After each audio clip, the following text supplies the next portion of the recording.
তো Dhaka university C unit শিক্ষার্থীরা আশা করি তোমরা সবাই ভালো আছো। এখানে হচ্ছে আমরা ৮ নাম্বার মডেল টেস্ট নিয়ে তোমাদের মাঝে হাজির হলাম। যেখানে হচ্ছে ১০ টি এমসিকিউ দেখব যেগুলো তোমাদের ইংরেজি এমসিকিউ এর ক্ষেত্রে খুবই গুরুত্বপূর্ণ।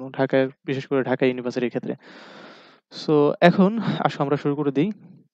আর তোমরা যারা হচ্ছে সি ইউনিটে আছো, তোমরা চাইলে আমাদের পেইড ব্যাচে চলে আসতে পারো। ঢাকা ইউনিভার্সিটি ইংলিশ রিটেন যেখানে হচ্ছে ট্রান্সলেশন শেখানো হবে এবং হচ্ছে ইংলিশ সেন্টেন্স কারেকশন শেখানো হবে। টোটাল হচ্ছে ২০ টা ক্লাস। আর ক্লাস মূল্য এখানে খুবই অল্প রাখা হবে। এখন রেকর্ডেড ক্লাস হচ্ছে শুধু ৳৩৫০ দিলে তুমি রেকর্ডেড ক্লাসগুলো পেয়ে যাবে। এখানে নাম্বার দেওয়া আছে, এই নাম্বারে আমার সাথে যোগাযোগ করবে ভর্তি সংক্রান্ত যেকোনো বিষয়ে। তাছাড়া এই ভিডিও ডেসক্রিপশন বক্সে আমাদের নাম্বারটা দেওয়া আছে। অথবা নিচে দেখতে পাচ্ছ, নিচেও দেওয়া আছে। ওকে, সো আমাদের ১ নাম্বার যে কোয়েশ্চেনটা আছে সেটা কি বলছে যে, "As it was raining heavily, the manager suggested that his employee dash a taxi to the meeting." So এইখানে আমাদের অ্যান্সারটা কি হবে? এইখানে কিন্তু খুবই সহজ একটা কোয়েশ্চেন এখানে দেওয়া হয়েছে। এইখানে আমাদের অ্যান্সারটা কি হবে? তোমরা ১ম এ নিজেরা ট্রাই করো। এরপরে তুমি হচ্ছে আমার অ্যান্সারের সাথে মিলাই নাও। আমি তোমাদের কিন্তু ব্যাখ্যা সহ উত্তরগুলো দিয়ে দেই। কারণ ব্যাখ্যা সহ উত্তর দিলে কি হয়? তোমাদের এটা বুঝতেও সুবিধা হয়। এটা যদি ঢাকা ইউনিভার্সিটি আসে, জাস্ট এইখান থেকে আসলো না, এই রিলেটেড কিছু আসলো, তাহলে তুমি কিন্তু খুব ইজিলি সেটা করতে পারবে। সো এটা আমাদের অ্যান্সারটা কি হবে? এটা বলে ফেলো তো। এটার অ্যান্সার আমাদের কি হবে? ওকে। এটার অ্যান্সার হবে টেক, ডি নাম্বারটা। কেন টেক হবে? এখানে তুমি হয়তোবা দেখতে পাচ্ছ আমাদের এই যে সাজেস্ট, এই সাজেস্ট কি? এই সাজেস্ট হচ্ছে একটা সাবজাংটিভ ওয়ার্ড। আর সাজেস্ট যদি একটা সাবজাংটিভ ওয়ার্ড হয়, তাহলে এরপরে যদি আমাদের কি? এরপরে একটা দ্যাট থাকে এবং তারপর যদি আমাদের একটা ডুয়ার থাকে, পরে কি হয়? ভার্বের বেস ফর্ম অর্থাৎ ভি1 হয়। সো এইজন্য আমাদের কি হবে? আমাদের হচ্ছে ডি নাম্বারটা হবে। ওকে, এরপরে ২ নাম্বারটা দেখো যে the greater the demand dash the price. আমরা জানি এই পাশ আর এই পাশ ২ পাশ মিল রাখতে হয় এরকমভাবে। এই পাশে কি আছে? দা প্লাস অ্যাডজেক্টিভ, তাই না? তো আমাদের এই পাশেও কি লাগবে? একটা দা আর একটা অ্যাডজেক্টিভ। তাহলে দেখো কি আছে যে দা হায়ার। তাহলে আমাদের এ নাম্বারটা কিন্তু অ্যান্সার হবে এদিকে। এ নাম্বারটা অ্যান্সার। ওকে। সো এখন ৩ নাম্বারটাই দেখো। ৩ নাম্বার কি বলছে যে he is intimated by his boss. He is intimated. সে হচ্ছে কি? তার বসের দ্বারা, হ্যাঁ? সে হচ্ছে কোনো কিছু তার বসের দ্বারা কোনো কিছু এরকম বোঝাচ্ছে। তো এইখানে আমাদের এই ৪ টা অপশনের ভিতর কি হবে? ফ্রাইটেন্ড, প্রমোটেড, ডিসলাইকড আর হচ্ছে এনকারেজড। তো এটা তোমার বুঝতে গেলে কি করতে হবে? তোমার ইন্টিমেটেড এটার মানেটা কি? এটার মানেটা তোমাকে জানতে হবে। সো তোমরা ট্রাই করো, আমি মানেটা বলে দিচ্ছি। এইটার মানে হচ্ছে কি? এটার মানে হচ্ছে তোমার ভীত, হ্যাঁ? ইনটাইমিটেড মানে কি? ভীত। এটার মানে কি? ভীত। তাহলে ভীত যদি এটার অর্থ হয়, তাহলে আমাদের এইখানে সিনোনিমাস কোনটা হবে? অবশ্যই এ নাম্বারটা অ্যান্সার হবে ফ্রাইটেন্ড। ফ্রাইটেন্ড মানে কি? ভীত। তাহলে সে তার বসের দ্বারা ভীত বা সে তার বসের প্রতি ভীত এরকম। ওকে, ৪ নাম্বারটা আসো। ৪ নাম্বারটা দেখো যে অ্যানালজি থেকে এসেছে যে ফেন্স, গ্যালারি। তো তোমাদের কিন্তু অ্যানালজি থেকে কোশ্চেন আসে সাধারণত দেখো। তো এইটা খুব সহজ একটা কোশ্চেন। Fans are গ্যালারিস। অ্যানালজি থেকে আসলে কি করতে হবে? ২ টার মধ্যে সম্পর্কটা স্থাপন করতে হবে। সম্পর্কটা ক্রিয়েট করতে হবে। এখন তুমি দেখো যে ফ্যান্স আর গ্যালারিস এই ২ টার ভিতরে সম্পর্কটা কি হয়? এই ২ টার মধ্যে সম্পর্কটা কি হয়? আর নিচে কোনটার সাথে এই সম্পর্কটা করা যায়? যেমন আমি যদি একটা সম্পর্ক করি তাহলে কেমন হয়? গ্যালারি। এই গ্যালারিতে কারা বসে থাকে? ফ্যান্স মানে সমর্থকরা বসে থাকে। হ্যাঁ, যখন ফুটবল খেলা হয়, ক্রিকেট খেলা হয়, বিভিন্ন দলের সমর্থক কোথায় বসে থাকে? গ্যালারিতে বসে থাকে। ঠিক তেমনি এইখানে তুমি দেখো তো গোল পোস্ট। গোল পোস্টে কি টিম বসে থাকে? নেভার। সো এটা আমাদের হবে না। আর তারপরে কি আছে? তারপর দেখো ডিসিশন রেফারি। আচ্ছা, রেফারি কি ডিসিশনে বসে থাকে? তাও তো হচ্ছে না। এরপর কি দেখো? সিট আর অডিয়েন্স। তাহলে অডিয়েন্স সিটে বসে থাকে কারা? অডিয়েন্স বসে থাকে। ওকে, তার মানে আমাদের সি নাম্বারটা ঠিকঠাক আছে। আমাদের অ্যান্সার কি? সি নাম্বারটা। তাহলে ফ্যান্স, গ্যালারিজ আর হচ্ছে অডিয়েন্স আর এদিকে কি? সিটস। ওকে, এরপরে দেখো, এরপরে কি বলা হইছে যে which word is wrongly spelled অর্থাৎ নিচের কোন শব্দটি হচ্ছে ভুল? সব জায়গায় দেখছো যে এখানে কারেক্টলি থাকে। সব জায়গায় প্রায় দেখে আসছো যে এখানে কি থাকে? কারেক্টলি। CORRECTLY correctly. কিন্তু তোমাকে কিন্তু একটু ঘোরাই দিলে কিন্তু তুমি পারবা না। কারণ এখানে দেখবা যে আসলে রংলি কোনটা ভুল সেইটা বলছে নাকি কোনটা সঠিক সেইটা বলছে।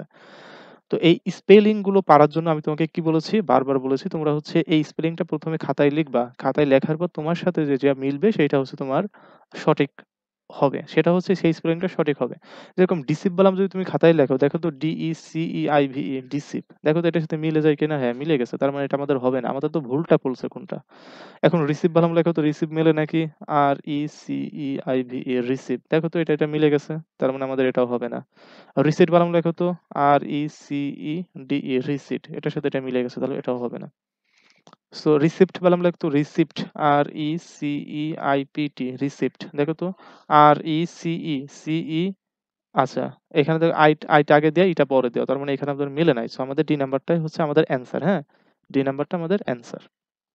দেখো সঠিক বললামটা কি? R E C E I P T, receipt. Okay. So এখন দেখো ৬ নাম্বারটাই।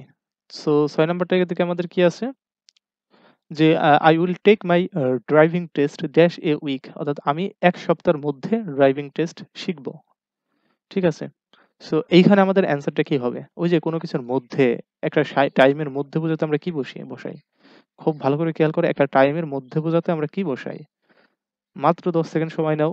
তুমি ওই এটা পড়তে গেলেই উত্তর তোমার হয়ে গেছে আমি আশা করি।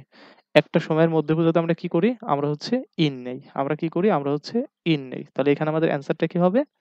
ইন। এখানে অ্যান্সার কি হবে? ইন। তাহলে I will take my driving test in a week, আমি ১ সপ্তাহের ভিতরে আমি ড্রাইভিং টেস্টটা শিখে ফেলবো। ওকে।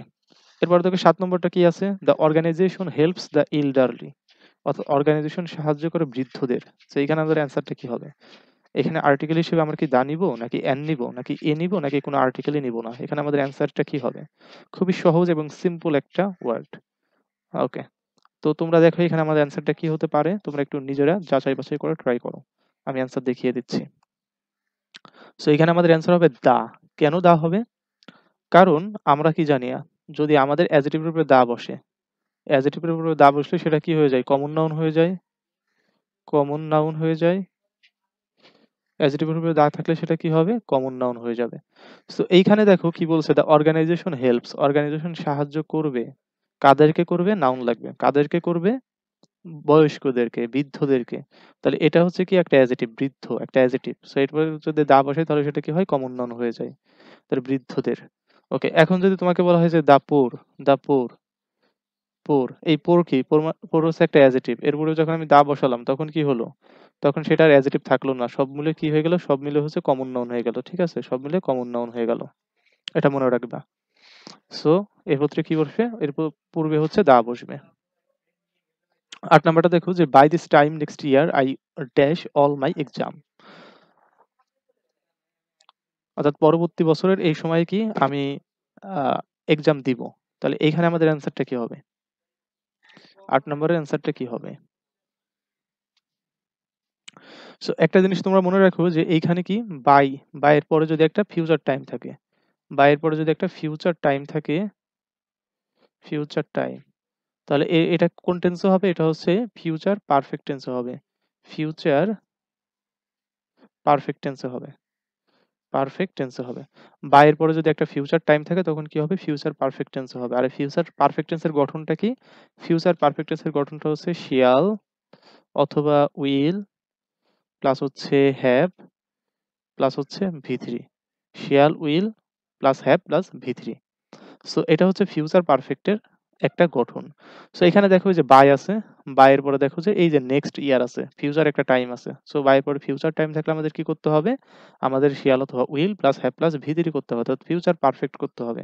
সো আমাদের কই আছে? মাত্র সি নাম্বারে আছে এটা। তো আমাদের সি নাম্বারটা অ্যান্সার। যারা সি নাম্বারটা উত্তর দিয়েছো সবাইকে স্বাগতম এবং কংগ্রাচুলেশন, তোমরা এটা পারছো। ওকে। তো এখন আসো ৯ নাম্বারটায়। The antonym of malign. এই মেলাইনের অ্যান্টোনিমটা কি? মেলাইনের হচ্ছে অ্যান্টোনিমটা কি হবে? এখানে কি তোমার হোস্টাইল হবে, ব্যাড হবে, বিনেইন হবে, নাকি হার্মফুল হবে? এই মেলাইন মানে কি? মেলাইন মানেটা কি? এটা তোমাকে ১ম এ বুঝতে হবে। এটা হয়তোবা অনেকেরই পরিচিত নয়। এটা কিন্তু একটু অপরিচিত একটা ওয়ার্ড মনে হতে পারে। সো এই মেলাইন মানে হচ্ছে ক্ষতিকর। হ্যাঁ? মেলাইন মানে কি? ক্ষতিকর। দেখো হোস্টাইল মানে কি? এটাও নেগেটিভ ওয়ার্ড। ক্ষতিকর, ব্যাড মানে কি? খারাপ, ক্ষতিকর, হার্মফুল মানে কি? খারাপ, ক্ষতিকর। তাহলে কি হবে? বিনাইন। বিনাইন মানে কি? অনুকূল, অনুকূল। অনুকূল মানে কি? ভালো নিশ্চয়ই? ওকে। তার মানে আমাদের সি নাম্বারটা অ্যান্সার। এখন ১০ নম্বর এবং সর্বশেষটা কি? The noun of bore. এই বোরের নাউন ফর্ম কোনটা? The noun of bore. Bore মানে কি? বোর মানে হচ্ছে বিরক্ত। বিরক্ত হওয়া। ঠিক আছে? বিরক্ত হওয়া। বোর মানে বিরক্ত হওয়া, একটা ভার্বে আছে। সো এটার নাউন ফর্ম কোনটা হবে? বোরিং, বোরস, নাকি বোরড, নাকি বোরডম? হ্যাঁ, এটা হয়তোবা সবাই পারবা। কারণ এখানে কি হয়? আমরা জানি কোনো ওয়ার্ডের শেষে যদি ডোম থাকে তাহলে সেটা কি হয়? সেটা হচ্ছে নাউন হয়। সো এখানে আমাদের অ্যান্সার কি হবে? অ্যান্সার হবে বোরডম, বোরডম। তাহলে আমার ডি নাম্বারটা অ্যান্সার হচ্ছে। ওকে। সো এইখানে কার কয়টা হয়েছে তা অবশ্যই আমাদেরকে কমেন্টে জানিয়ে যেতে ভুলবে না এবং তুমি যদি আমার চ্যানেল নতুন হয়ে থাকো অবশ্যই চ্যানেলটি সাবস্ক্রাইব করে রাখো। কারণ আমরা ঢাকা ইউনিভার্সিটি পরীক্ষা থেকে শুরু করে প্রত্যেকটি ইউনিভার্সিটি পরীক্ষার আগে অনেকগুলো এমসিকিউ তোমাদেরকে সমাধান করাই। যে এমসিকিউ গুলো খুবই গুরুত্বপূর্ণ এবং যেগুলোর মাধ্যমে তোমরা তোমাদের প্রিপারেশনটা বুঝতে পারো এবং যেগুলো করার মাধ্যমে তোমরা ডিরেক্ট হোক অথবা ইনডিরেক্ট হোক ইউনিভার্সিটি পরীক্ষাতে কমন পেতে পারো। সো অবশ্যই আমার চ্যানেলের সাথে থাকবে। আরেকটা ফ্রি গ্রুপ আছে। সেই ফ্রি WhatsApp গ্রুপে যুক্ত থাকতে চাইলে আমাকে এই নাম্বারে যোগাযোগ করবে। আমি তোমাকে ওই গ্রুপে যুক্ত করে দেব। তাছাড়া ভিডিও ডেসক্রিপশন বক্সে আমাদের লিংক দেওয়া আছে। লিংকে ক্লিক করেও যুক্ত হয়ে যেতে পারবে। তো ভালো থেকো, সুস্থ থাকো। আল্লাহ হাফেজ।